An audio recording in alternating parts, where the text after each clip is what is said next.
Tonight, rugby league shock, the woman who says Ben Teo assaulted her. Good evening. Rugby league is tonight in damage control after explosive allegations from a young woman who claims she was assaulted by a State of Origin player.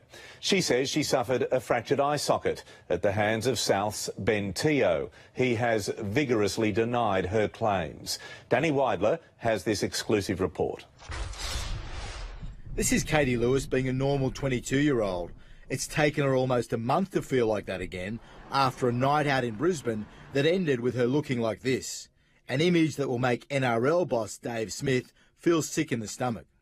Katie ended up at the home of Broncos star Corey Norman, sitting on a bed with Darius Boyd.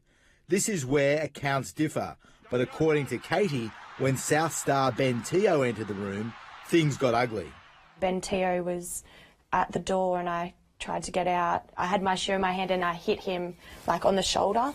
He punched me in the face, on my eye, and I now have a broken eye socket. He made a comment that I was a slut, and I wasn't very happy with that. According to club bosses, Teo denies ever hitting her. He says Katie needed to be restrained after she violently attacked him, and that's the only physical contact they had. After he hit me in the face, I fell down and had curled into a ball, and he just kept hitting me, and I remember hearing Darius say stop or yelling, and then I must have gone unconscious, and then I remember coming to with just laying in the hallway with blood everywhere, and just being scared, and there was no one there. Teo issued a statement today saying, "On the night in question, I found myself in unfortunate circumstances that were not caused by me, and I acted appropriately to deal with a difficult situation." We're trying to be as open as we possibly can about what's happened here, and at the end of the day, once the investigation is completed, we'll act accordingly and we will act with the NRL. Teo has told his club boss Shane Richardson that Katie locked the players out. He claims she was out of control, injuring them and damaging the property. And we've confirmed that the phone call to police came from Corey Norman's phone. Katie locked herself in a bedroom and says she remembers calling 000 for an ambulance. This call came into her phone at 4:56 on Sunday morning. Katie, it's Queensland Ambulance. You need to call us back immediately on 000, please, so we can help you. We're going to send an ambulance to Nash Grove. More than anything, Katie says she was horrified the players left her alone with her injuries. Club bosses say the players felt they had no choice but to get out of the house and wait for police.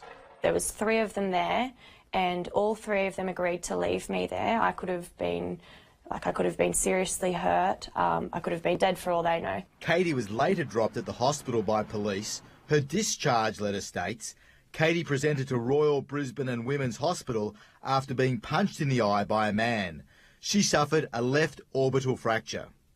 She says the reason she's speaking out today is because she doesn't want anyone else to go through what she's lived through. I don't want to ruin his career. I feel as though he should be held accountable for his actions, because if he was to do it to someone else thinking that it's okay, they might not be as lucky as me. They might not wake up. Katie told police at the time she didn't want to press charges, but says she's still considering whether she'll do so. Teo refused our request for an interview. Let's go live now to Danny Weidler. Danny, when did South find out about this? Well, Pete, Ben Teo did the right thing. He reported this straight away to South Sydney on the Monday after the incident, early in the hours of the Sunday morning. South Sydney, though, they didn't tell the NRL about this from what I can understand. The NRL say they only found out about this matter at 7 p.m. last night, and their integrity unit is now going to investigate the matter. Pete? OK, Danny, thank you.